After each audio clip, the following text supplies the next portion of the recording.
Okay, so yesterday we started this subsection center of pointed categories and Lagrangian subcategories dedicated to prove the theorem a non-degenerate braided fusion category is braided equivalent to the center of some pointed fusion category if and only if it contains a Lagrangian subcategory.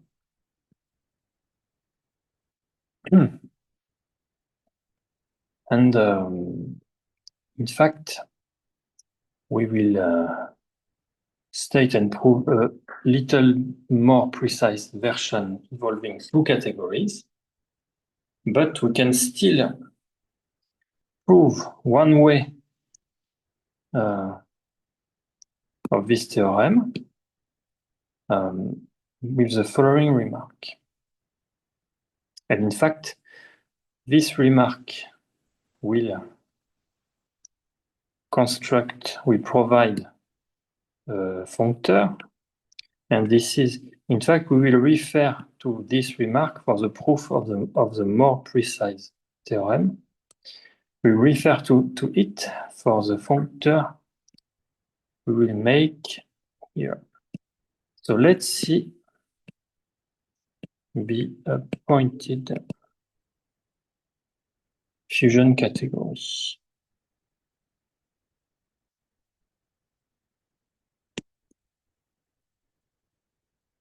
By Corollary 3.9. So remember that the Dirichlet center is non-degenerate.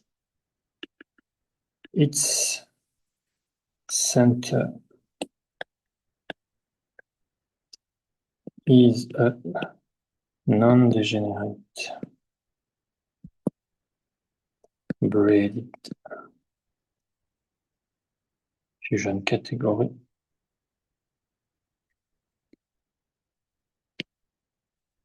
Now, define the Tannakian category to be inverse of Vec inside the center, Dirichlet center, where pi is just the forgetful functor.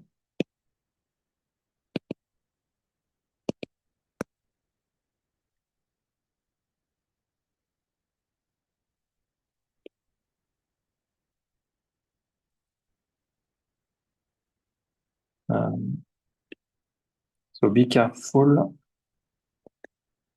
This pi inverse, you don't need to consider the right or left adjoint of the forgetful functor. You are just considering the subcategory of the center, which map to Vec, which is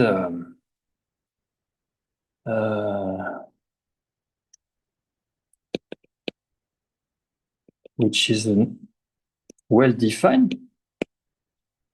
In fact, we can subcategory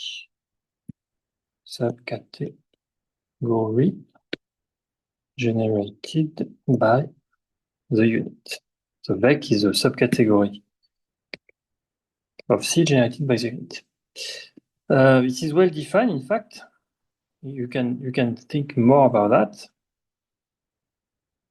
When you define that, remember that the Dirichlet center is defined as the object of the Dirichlet center are pairs, where X is an object in C, and here you have half braiding. You can have several half braiding for the same object. In particular, you can have several half braiding for the unit object. And so this is nothing but all the objects here are just all the pairs So maybe you can have C several times. I don't know if it is really required. With some half breeding, and you can have several half breeding for. But I guess you just need to refer to only one. I guess because of the forgetful functor is functorial. So the tensor functor, I mean. So maybe you don't need to consider all the possible half breeding for the unit object. And this is exactly that.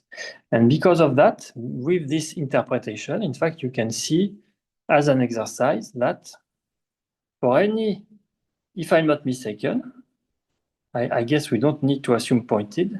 For any fusion category, this is a Tanakian category. So in the paper, they just stated this way because we don't need to take C to be more general, but I guess C is a Tanakian subcategory of the center. And so this is the exercise I want to propose.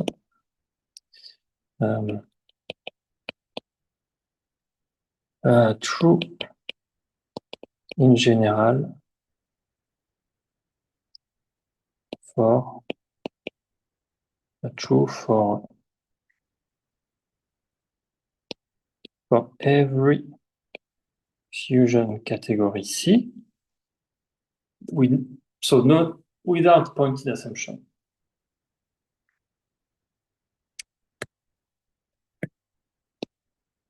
Without pointed assumption.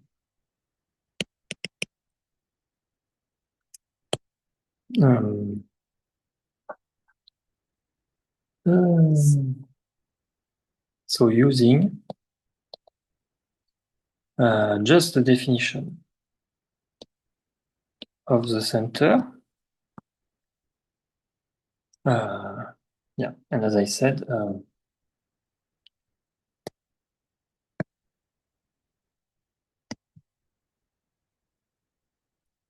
the simple object of E should be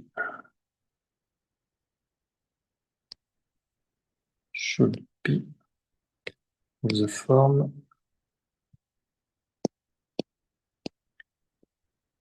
C that where that is some half breeding.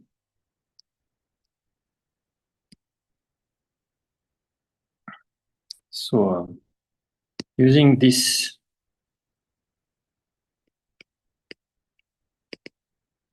it should not be hard to prove that it is Tanakian. It's symmetric and Tanakian. But what we know, but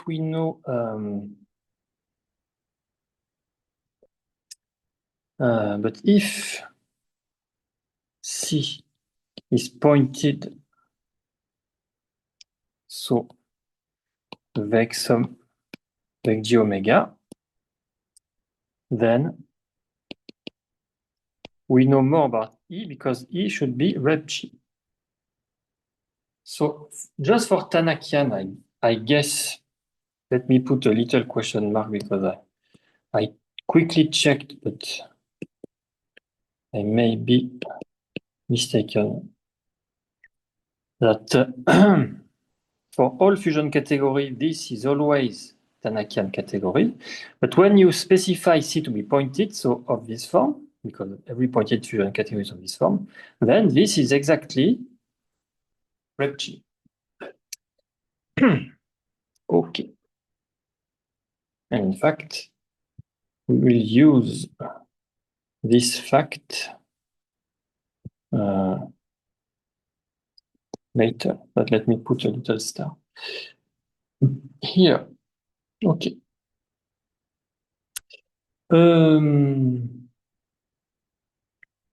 Okay. And now So let me come back to the blue.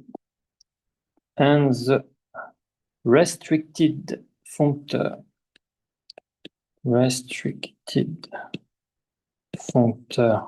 phi restricted to E from E to vec is the fiber functor. Is a fiber functor.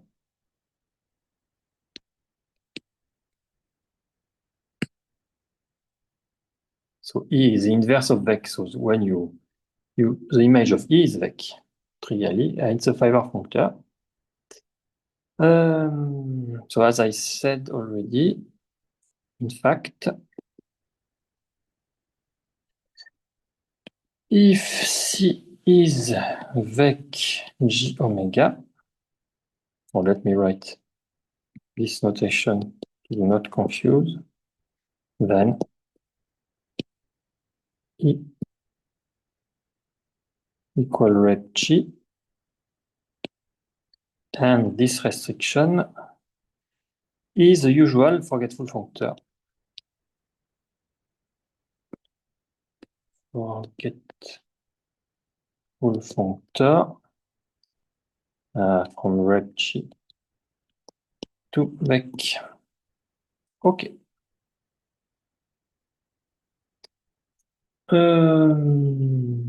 Okay, so remember that what we want to do in this remark is to prove one way of this theorem.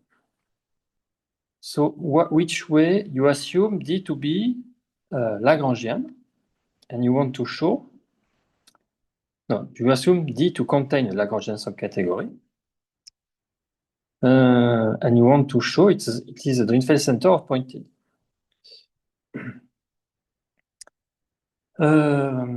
Yeah, so it's a little bit strange to write this as a remark, but you can just write this as a proposition and proof, but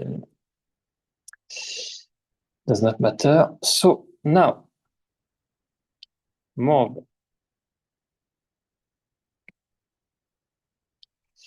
Wait, which way we are doing? No. In fact, we are. So the only if, in fact, I always forgot what do you mean by only if. So which way is only if? I guess, no, if and only if. I guess this is only if.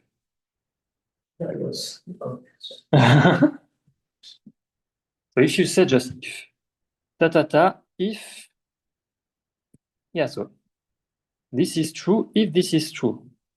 So if is that, because if this mean you assume that and you get that. So if is that. So only if is that.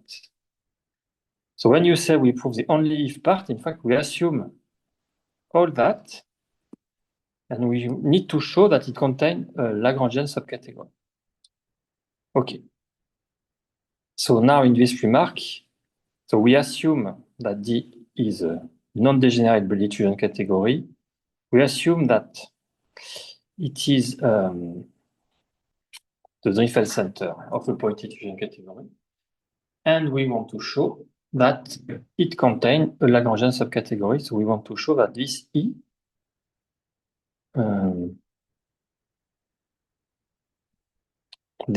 is a Lagrangian subcategory in the Drinfeld center. Okay. Moreover, E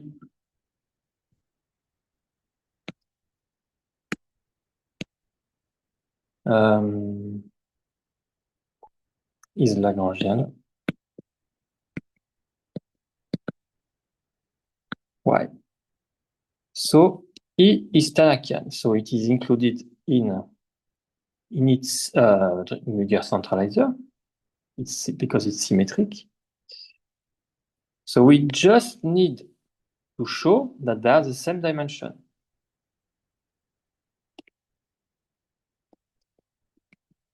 If they have the same dimension, then the inclusion must be an equality. But by the star I showed before,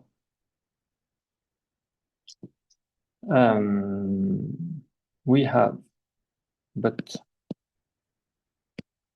we have that the dimension of E equal, so the cardinal, the order of G by star here, this star, because this is pseudo-unitary, so its dimension is Frobenius point dimension, which is the order of G.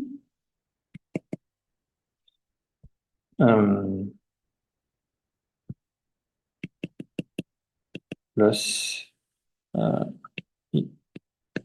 pseudo-unitary.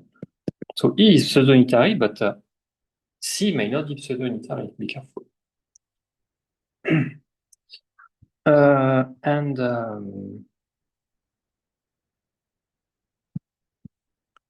This is equal to the dimension of C itself. So C is a pointed vec G omega.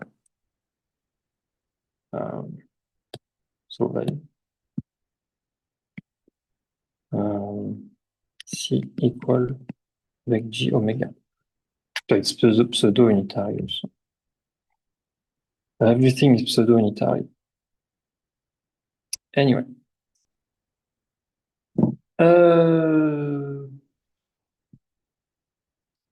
So you have this equality.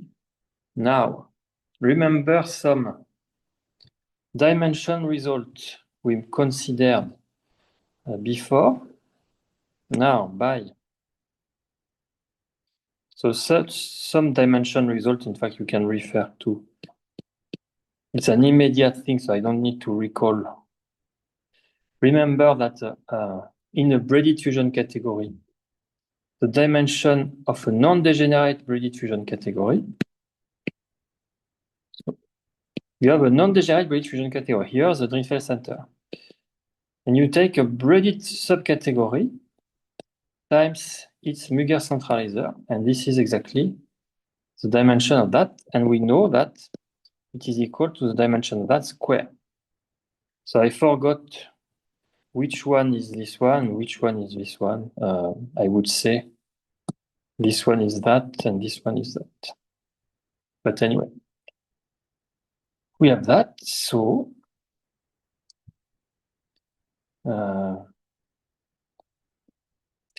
dimension, so you must have that equal dimension of C. This is clear. Here, this is dimension of C, so you have, this is dimension of E square. So you simplify, you have dimension of E equal dimension of E prime. So we prove the dimension are the same, so this inclusion is an equality. And so this is Lagrangian.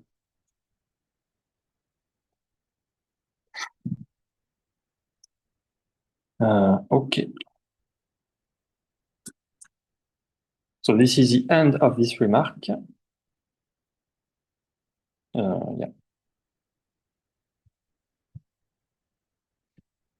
So, Lagrangian. Okay. So we prove.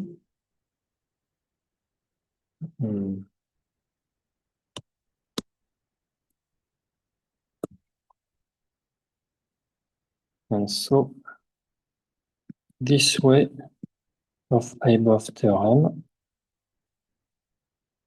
is proved. Okay, so now, what about the more precise theorem involving two categories? So let beta be the two groupoid of pointed fusion category. So we already mentioned this category of pointed fusion category before. Here, the one morphism are tensor equivalence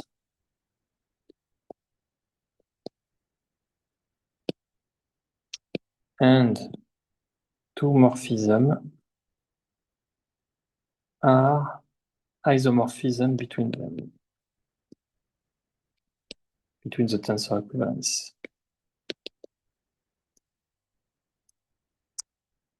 Okay, and let L be the two groupoid consisting of triple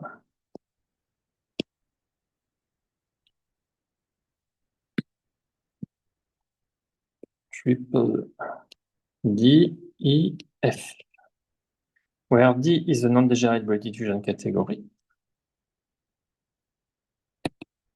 is a non-degenerate braided fusion category. E is a Lagrangian subcategory.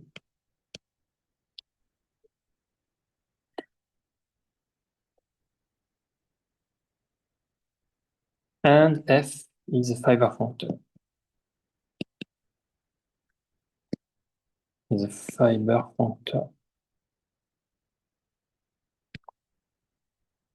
Then we can state the two category equivalence.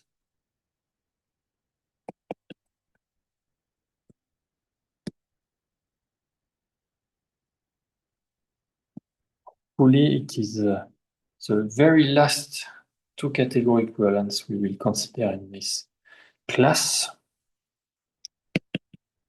The two functors from beta to L defined in the previous remark is a two equivalence. And in fact, the proof will be very short. In fact, it's almost, now you have so many two category equivalents. You just have to pick the more relevant one. So by theorem 444 and corollary 459. So the theorem 444 is the good two category equivalence theorem we pick, and corollary 459 is the following conditional equivalent: D is non-degenerate and E is Lagrangian if only if C is pointed and the grading map is bijective. Something I guess we saw yesterday. So by this theorem, this two equivalence theorem, and this corollary, the two groupoid L identify with something involving braided G cross category. Identify with the two groupoid of pairs C, G, where G is a finite group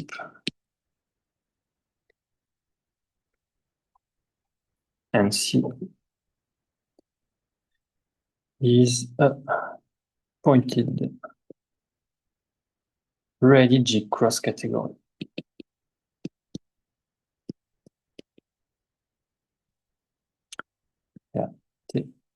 Category whose grading map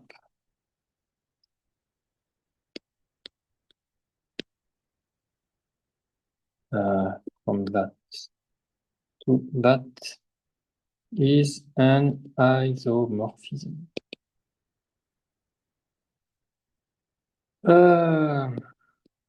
So by proposition 461. So you have to come back to, I guess we did that yesterday. I forgot. This is just B, the category B. These two groupoid is naturally equivalent to B. Okay, so don't need to go into more details about that. You are just, this proof is just saying it is straightforward by what we did before. You just need to go by an intermediate, by the proper intermediate two category involving the Brady cross model for this pointed thing. And yeah, more or less okay. Okay. So, interesting remark. So we proved that the non-degenerate Brady fusion category is of the form Dirichlet center of a pointed if only if it admits a Lagrangian subcategory.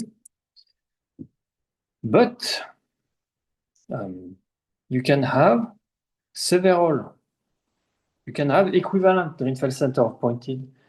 So you can have two different pointed categories with the same Dirichlet center. So you can, which means they are Morita equivalent. So you can have Morita equivalent. You can have distinct Morita equivalent pointed fusion category.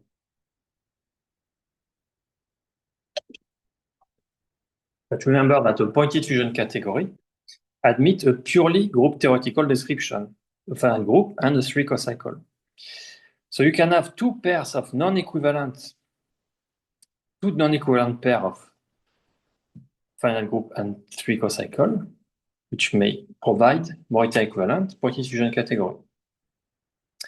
And the point of this remark is to say that Naidu and Nikšić provided a complete group theoretical characterization of this pair, this kind of pairs. So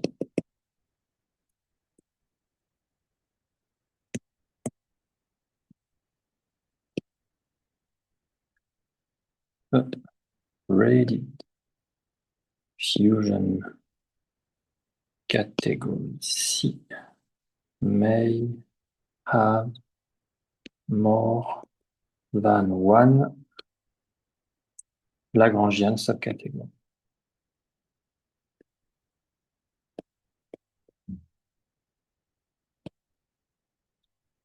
For example,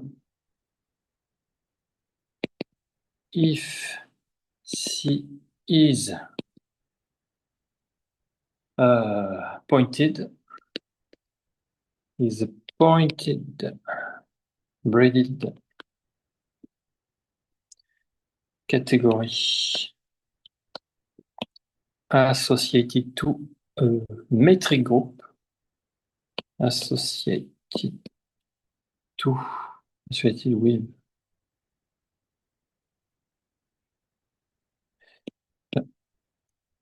metric group G cube, then the Lagrangian subcategory of this correspond bijectively to the Lagrangian subgroup of G. And I will recall the definition of Lagrangian subgroup of G, but in fact, the definition is just saying that the Lagrangian subgroup of G is a subgroup defining a Lagrangian subcategory. More or less the same thing. So it's a tautological statement. The Lagrangian subcategory of that correspond bijectively to the Lagrangian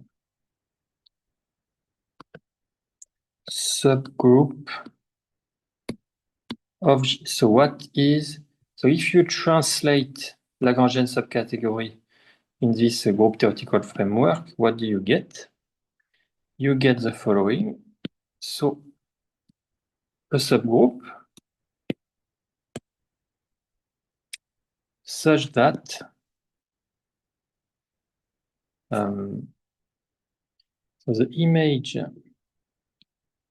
of L by Q is trivial, and the order of L square is G. So this is one way, or equivalently, so L is maximal isotropic,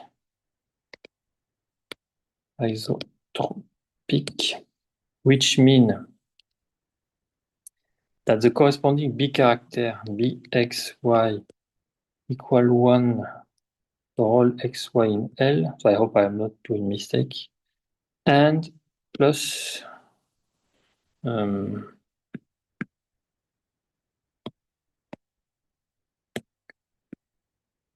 and the L is equal to its orthogonal for the B character. So remember Q is related to by character, etc. And this, so let me write maybe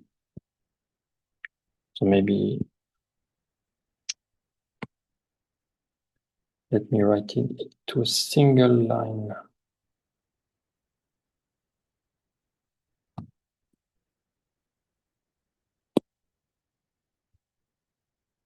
Like that.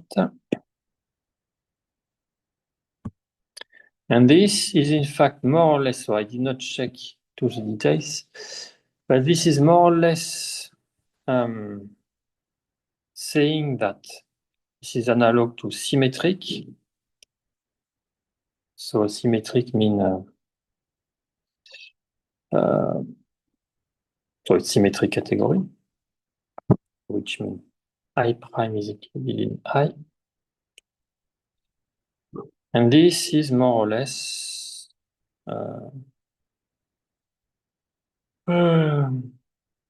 this one is analogous to I prime equal I, if I'm not mistaken. So Lagrangian. So there is no Tanakian here because in group theory, I guess at least for vec G itself is, what is vec G? Rep G is always Tanakian. And here, you have to be careful. Yeah, you have to be careful because the Tanakian is not in C, is in, remember, it is the inverse of vec into the Drinfeld center, etc., etc. But yeah, I guess that this is more or less what we are talking about.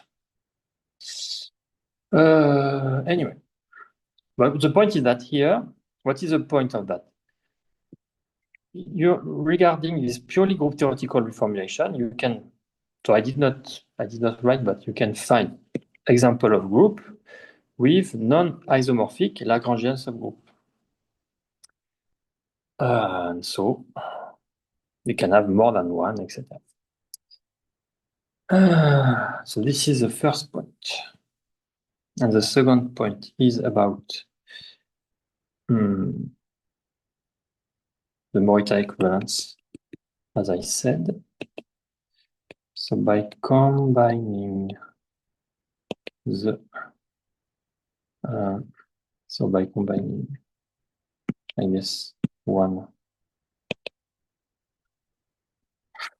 with theorem 466.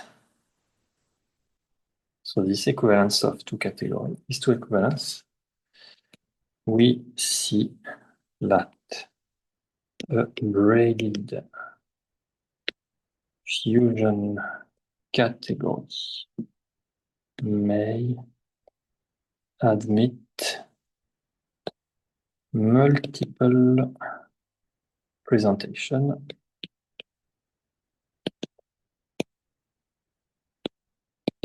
of the form G omega. Given two such pairs, G omega and G prime omega prime, it is natural to ask how to describe all braided equivalence between the two. It is natural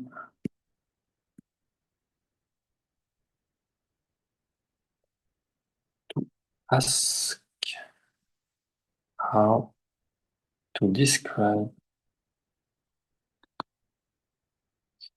all braided equivalence. I guess at the group theoretical level.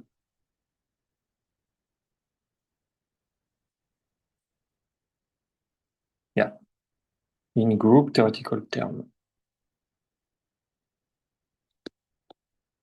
In group theoretical terms. So this was done by Naidu Nikšić. This question is answered in Naidu Nikšić.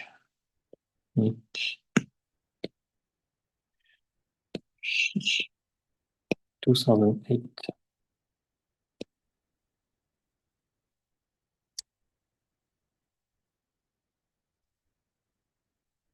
Okay.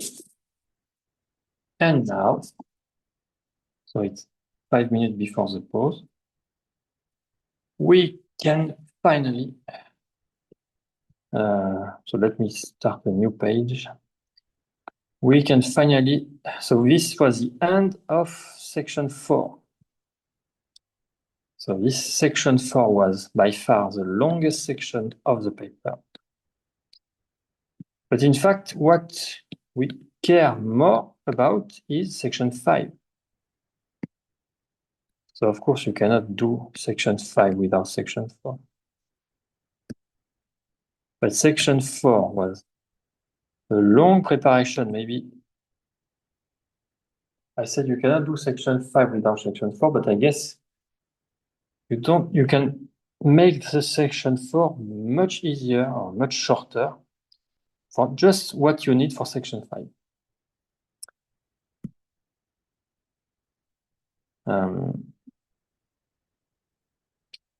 So this is the reason why we wanted to do this class is for the notion of core. So remember his introduction last semester there. They mentioned some warm-up involving Lie coalgebra, but I skip that.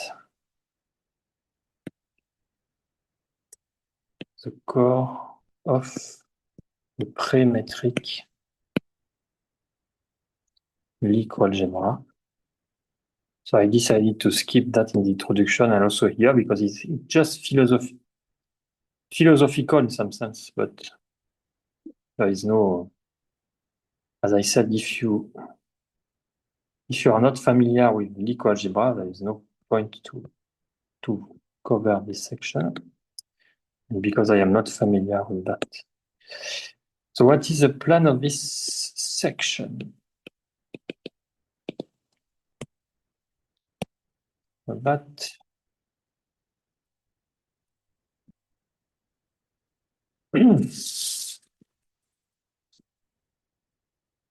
so the goal here in this section is to define the core. Is to define the core. of a braided fusion category. Of a braided fusion category. C. So what is the idea? You take a maximal Tanakian subcategory to maximally Tanakian, which means it's a Tanakian subcategory, and if there is no, you cannot get something bigger, which is also Tanakian. Subcategory E in C.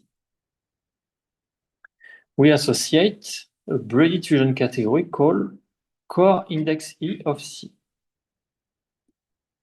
We will associate in section 5.4 a braided fusion category denoted core index E of C.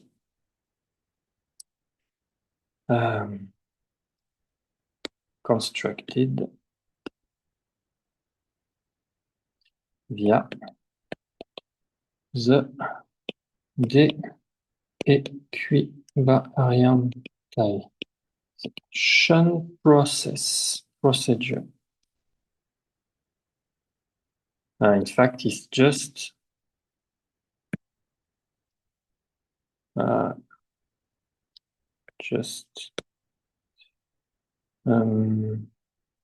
E prime G, something like that. So this core is E prime G, where E equal rep G.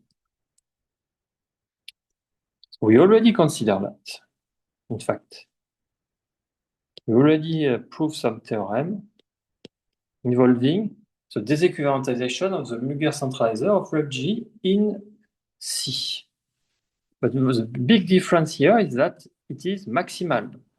And the big result of this section is that this is independent of the choice of the maximal subcategory. So let me finish the sentence and then we'll make the pause. Procedure.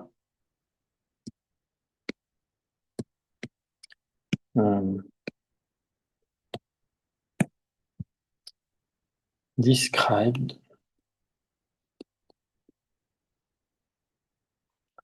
in section 4.2.4.2.5. So let me make the pause now.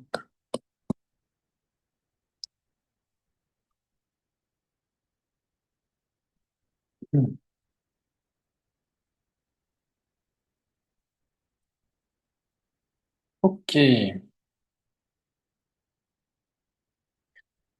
So this disequivalentization of the Muger centralizer of the maximal Tanakian subcategory.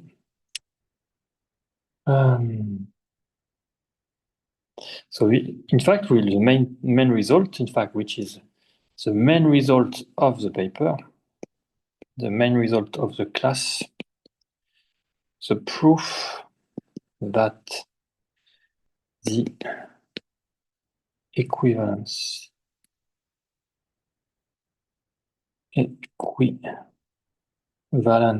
class of core EC is independent of the choice of E is established in section 5.3. And then section 5.5. Then, so 5.4, I forgot. What was about 5.4? It's not mentioned. Yeah, no, 5.4 is mentioned. Yeah. 5.4 is, yeah. So 5.5, then initiate the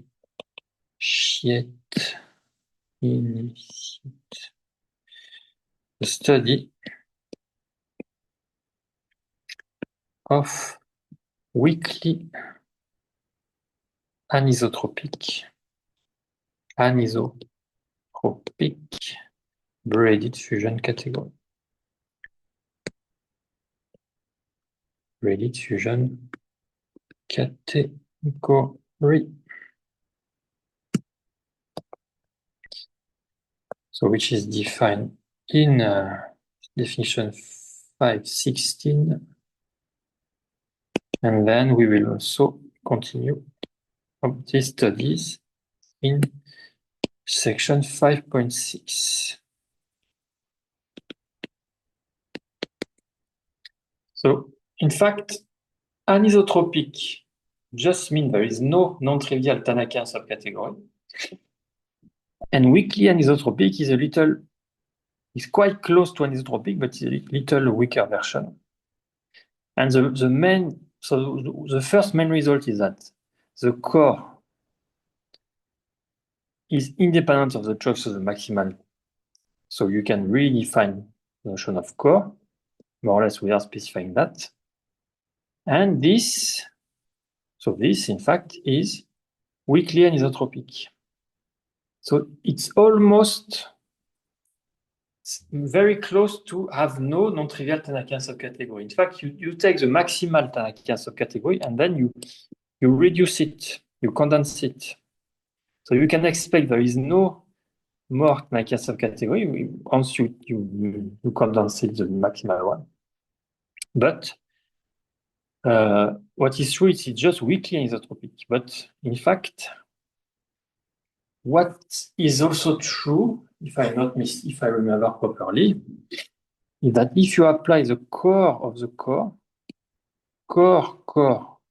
of C, or 2 or 3 times, I forgot, maybe 2 times, then it's really anisotropic. So,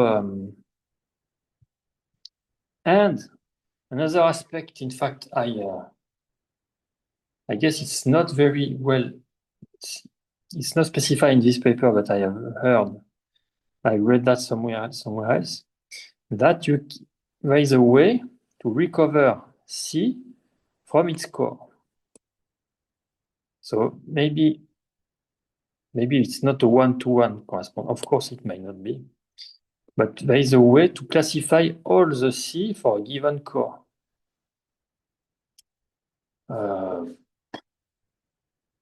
More or less. Which will mean that, in fact, for the theory of braided fusion category, you only need to consider weakly anisotropic. And in fact, if you apply several times the core up to some details, maybe you just need to consider anisotropic. So if you classify all the anisotropic braided fusion category, then you should find in the literature procedure to classify all the braided fusion category.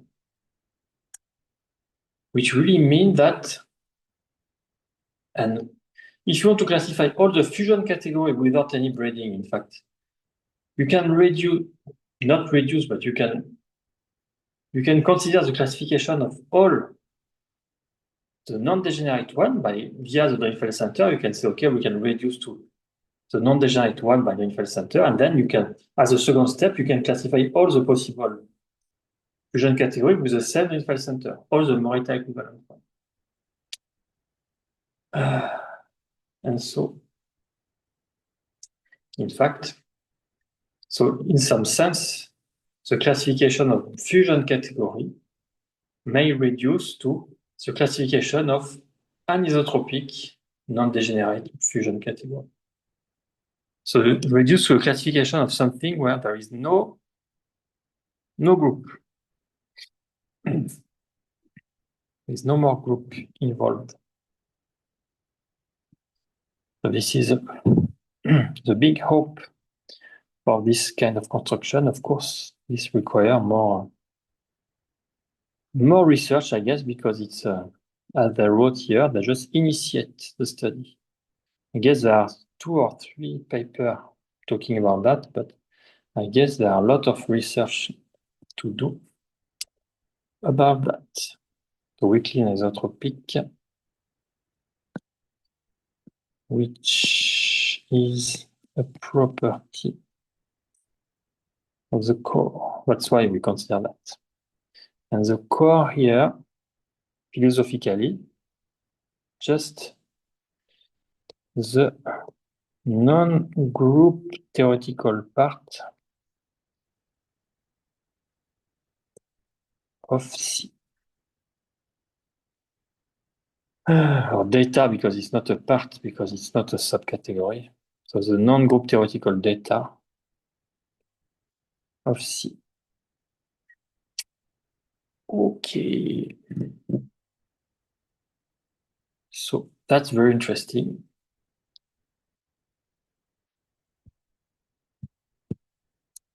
So let's first talk about lattice of fusion subcategory, because we will need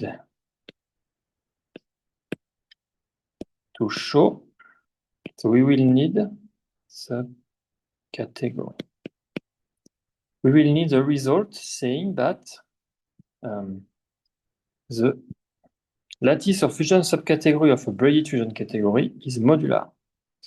Modular in the sense of a modular lattice. It has nothing to do with modular category. And in fact, it's true more generally for any fusion category with a commutative rotating ring. So you don't need to specify braided. And in fact, it's even true for any commutative fusion ring. So this what we will do in this section, in fact, hold for any commutative fusion ring. So the botanic ring of the braided fusion category is a commutative fusion ring. But I decided to write it purely only in terms of category, but in fact, you can reformulate everything in terms of just fusion ring. So let, at least for the modularity of the lattice, let LC denote the lattice of fusion subcategory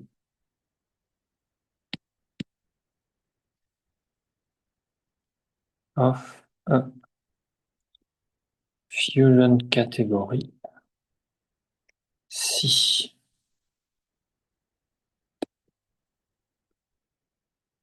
So for any 2 subcategory A and B.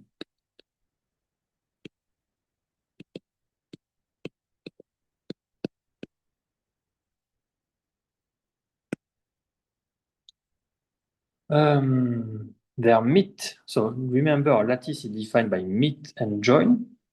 The meet is just the intersection. Their meet is their intersection.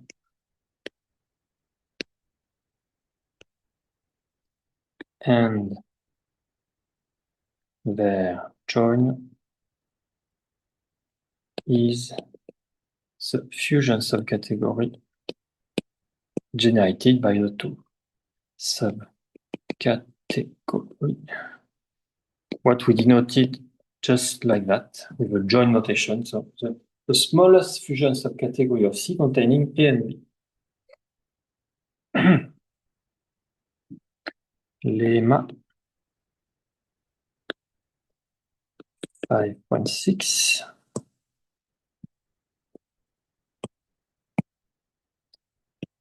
Let C be a fusion category such that so it has a commutative rotating ring. In other words, X tensor Y is isomorphic to Y tensor X for all X, Y in fact, you can restrict to simple. And then, so if you have that, then the lattice, the fusion subcategory lattice is modular.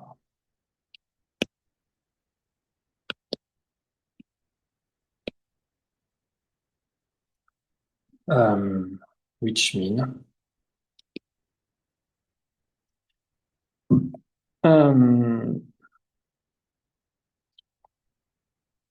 yeah, a intersection or maybe let me write it this way because it's a little bit confusing. Or maybe no. Let me write. So it will be modular, so with some property. But let me write the definition purely in terms of lattices of modular. So now you know the motivation for modular. I will add some part because I am interested in lattice theory. Definition. So this one is not in the paper, but a lattice L is modular if for all A, B, X in L, A inferior, L less than or equal to B imply A join. So this is a join. Yeah, A join X meet B equal A join X meet B. And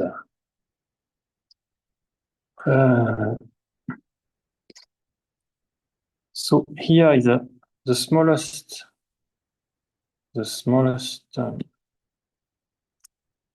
So any distributive lattice is modular. Example, take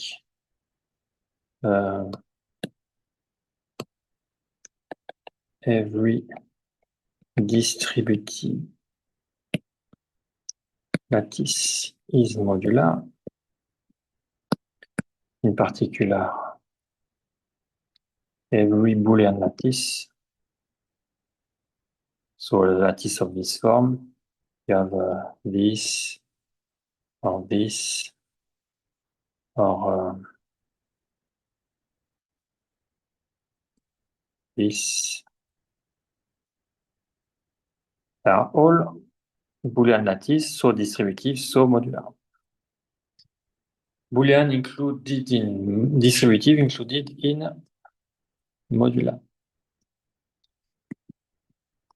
Boolean ones is B1, B2, B3, etc. And counter example. So the smallest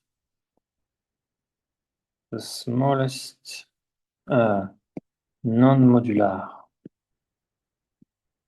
lattice is the pentagon lattice. Like that, like that, like that, like that. And here you have two. And if you want to check, for example, the property fail like that, so you 1 is the top, 0 is the bottom, and you put X, B, A like that. Then so A is less than B. That's okay. So A is less than B. Okay. Then A join X meet B. So X meet B, which is 0, and 0 join A is A. So this is A join 0, which is A. And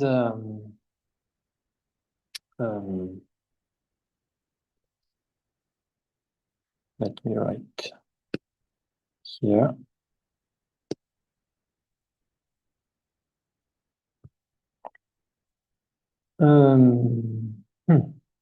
A join X meet B. So A join X. So A and X. So it's 1. And 1 meet B is B. So it's 1 meet B, which is B, which is different from A. So it's not modular. It's a non-modular lattice, in fact, the smallest one. And in fact, if I'm not mistaken, there is a theorem saying that lattice is modular if only if it do not contain a pentagon sublattice. So I did not check, but I guess it's that.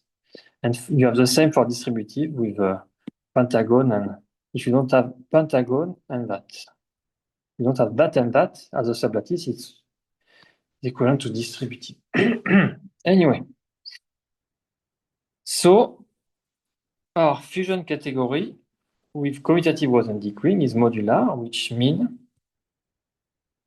that if you have D included in A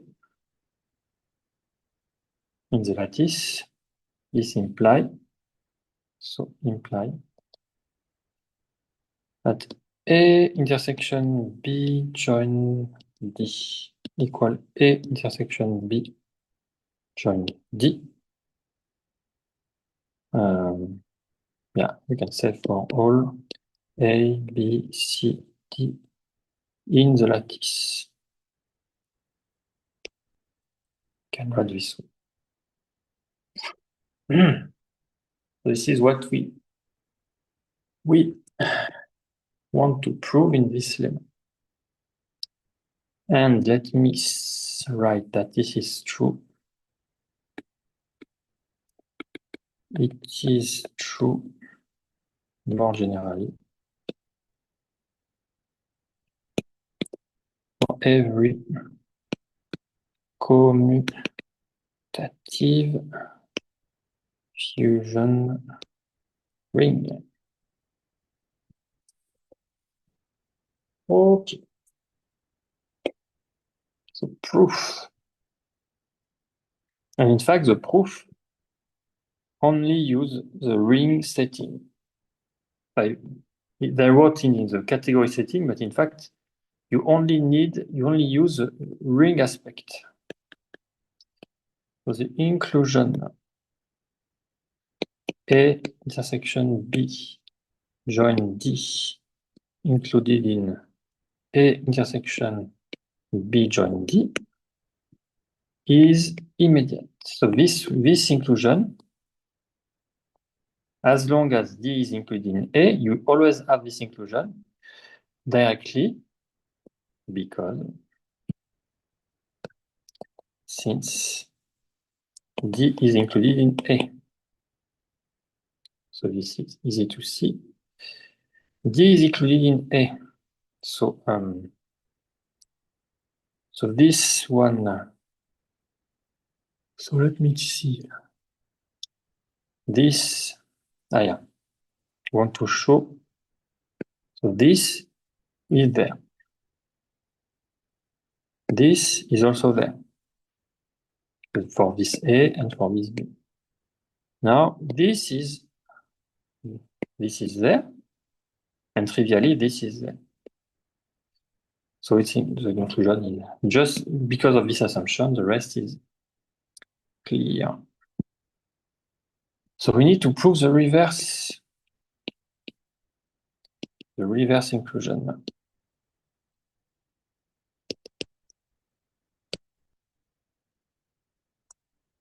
So condition 104, which is commutative Grothendieck ring.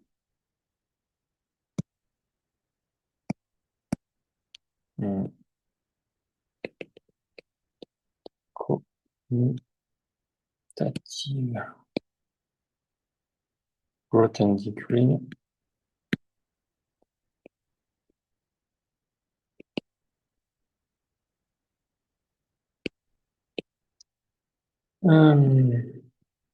Imply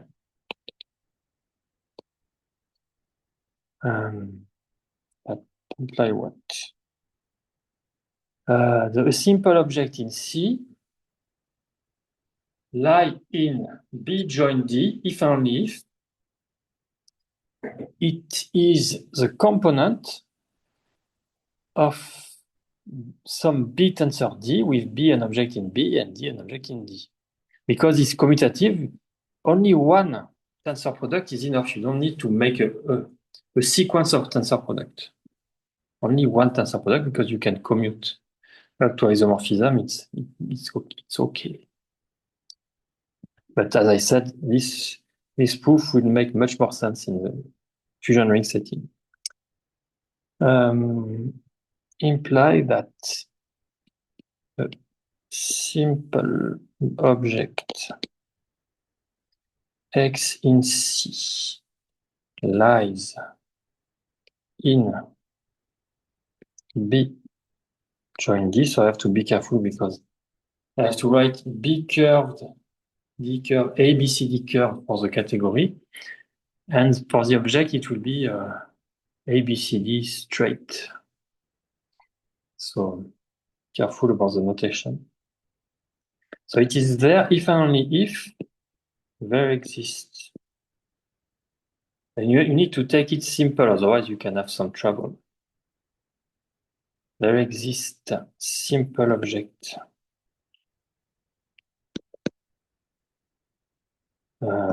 B in B and D in D such that X appears as a component of B tensor. Appears as a subobject of B tensor D. So by commutativity. Commutativity. As I said, in general, without any commutative assumption, the object here are the object of the form B1 tensor D1 tensor B2 tensor D2 tensor etc. This is really a classical argument in group theory. But because they are commutative, in fact, you can commute everything and you can reduce to B tensor D. Yeah. So any simple object here is a component of something like that. And by Frobenius reciprocity, which they call rigidity, so now what? No, wait, no, not. It's not Frobenius reciprocity, not now. Very soon. Now, let X be a simple object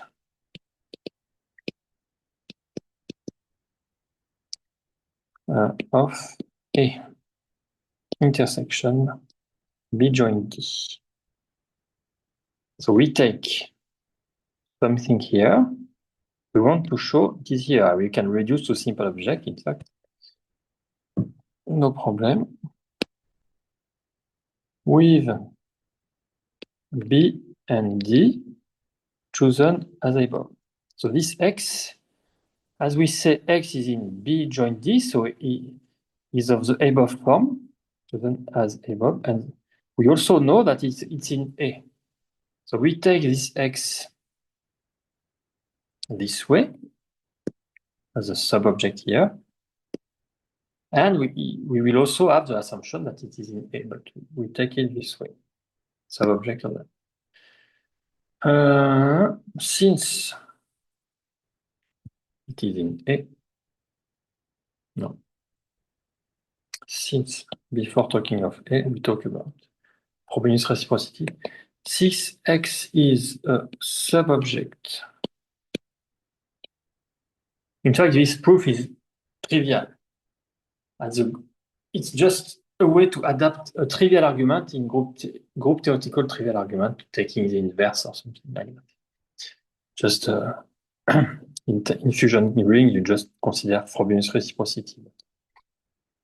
This the same proof for finite group is completely straightforward.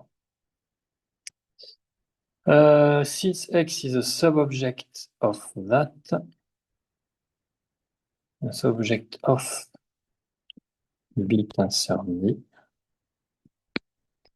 In fact, this is a proof.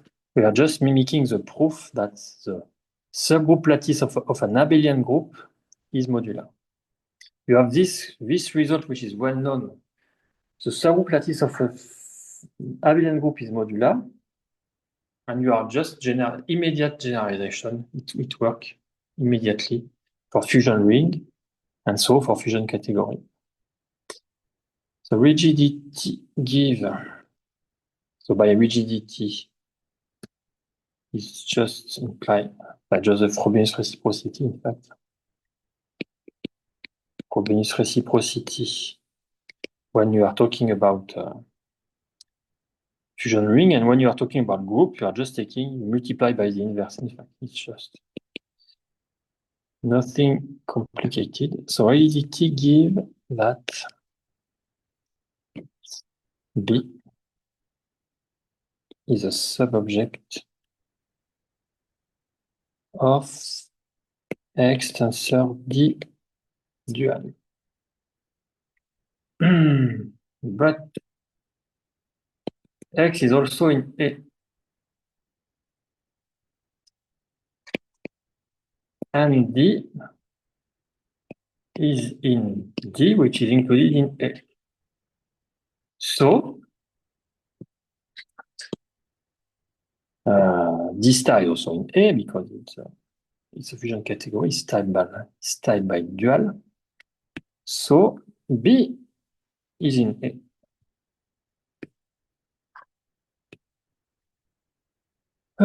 Is in A as well.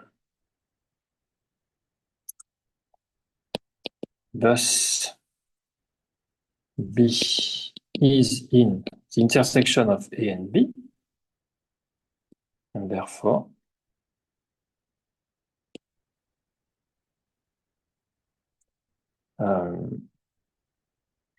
B intersection D, B tensor D is in A intersection B, join D.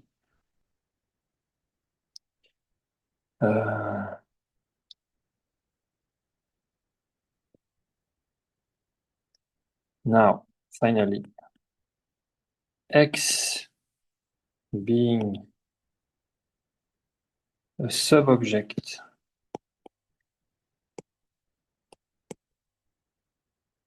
of B tensor D also belong to A intersection B join D. Also belong to it. And I should write it with curve, otherwise not understandable. And that's all. So as I said, this is just mimicking the well-known theorem, well-known proof for finite abelian group.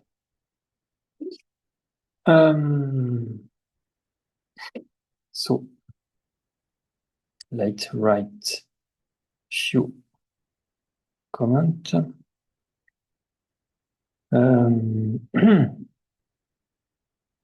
So the proof work verbatim more generally.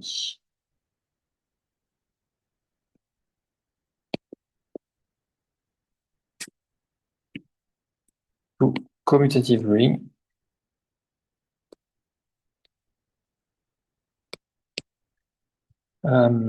This above proof. This proof is an immediate generalization. So maybe I should write this first, or it makes no sense.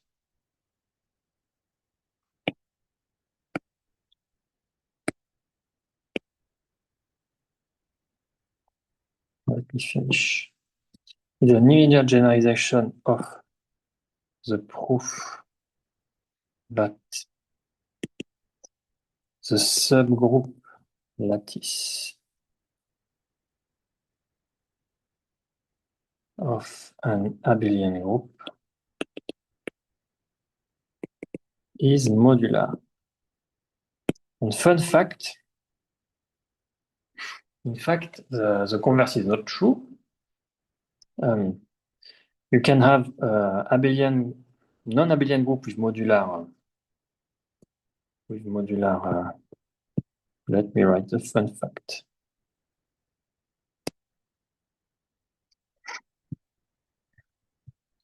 Fun fact. Fun fact. The converse is not true since the lattices of S3 is modular. But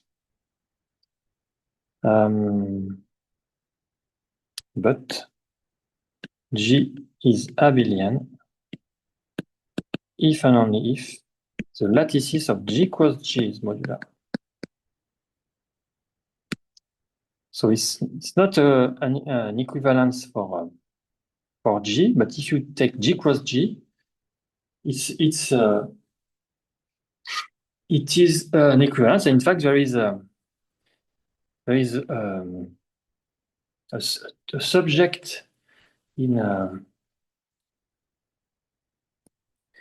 finite group theory saying that there is a conjecture, I guess, or it's a theorem.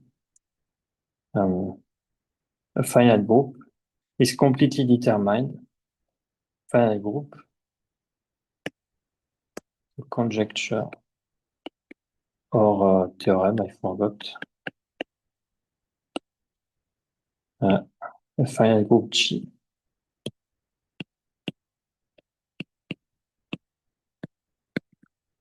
is completely determined by the lattice of G power n for n large enough. It is very funny. So in particular, for n equal 2, you recover the fact that it is abelian. But for n large enough, you recover the group itself. So I forgot if it is. So some people try to prove some property, for example, to be simple, to be cyclic. For example, for being cyclic, you can get n equal 1 because it's cyclic if only if the lattice is distributed. You minimize the n for catching the property. And what is the smallest group for which the lattice is non-modular?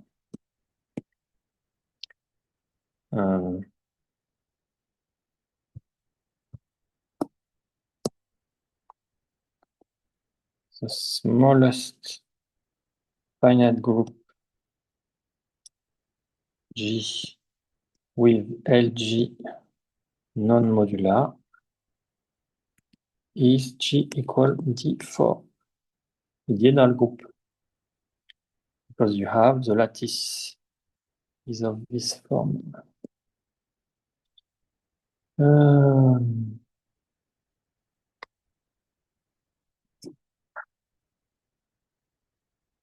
I guess, yeah.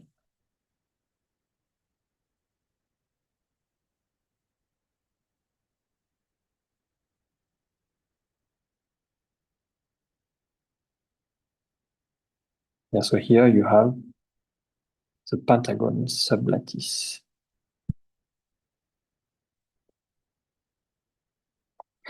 Wait, not here, just this one.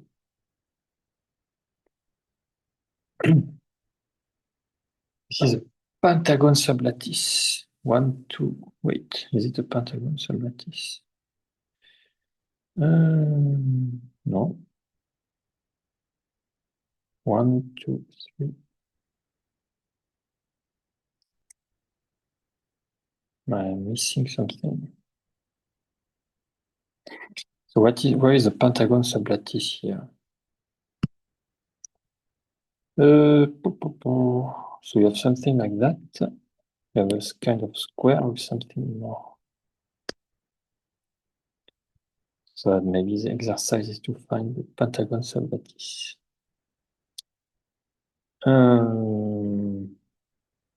Yeah, anyway.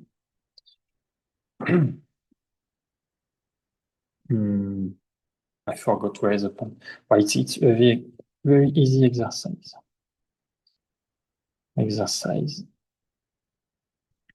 Anyway, I'm going too far from.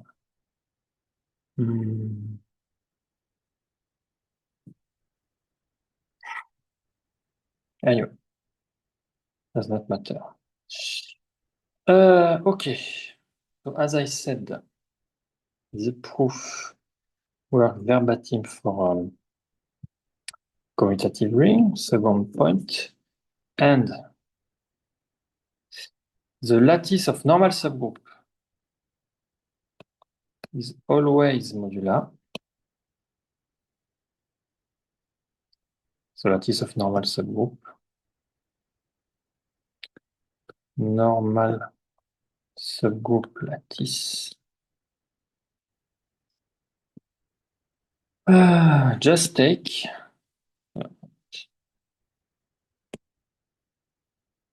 so we apply the previous result. Take C equal rep-G. Since the sublattice of that fusion subcategory is only if it is of this form with N a normal subgroup of G. Yeah.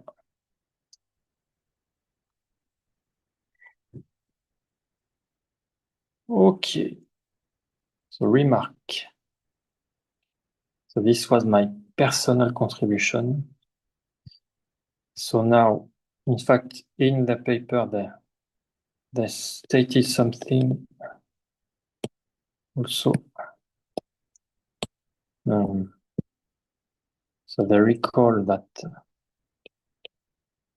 the condition 104 is commutative Grothendieck ring for fusion category.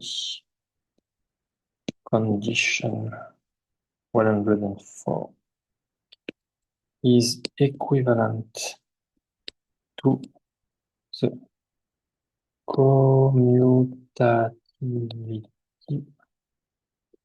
of the Grothendieck ring denoted K0 of C. Second point.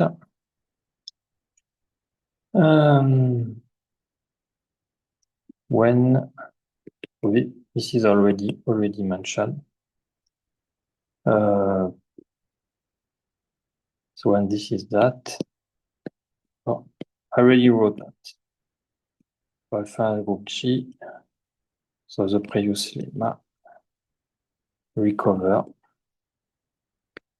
the classical modularity property.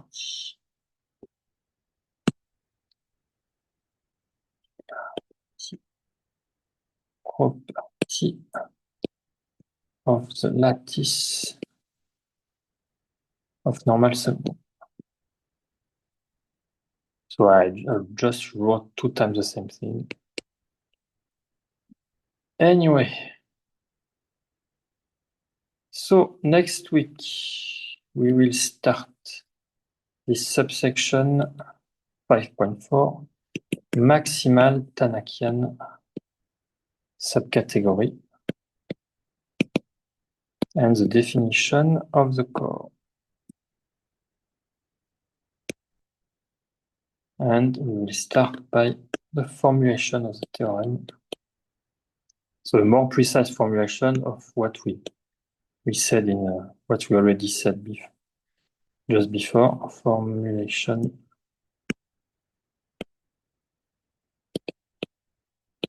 of the theorem. And we will talk about that next week.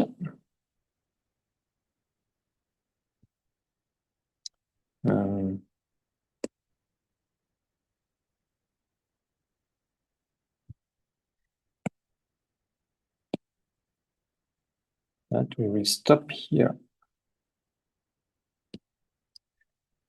Okay.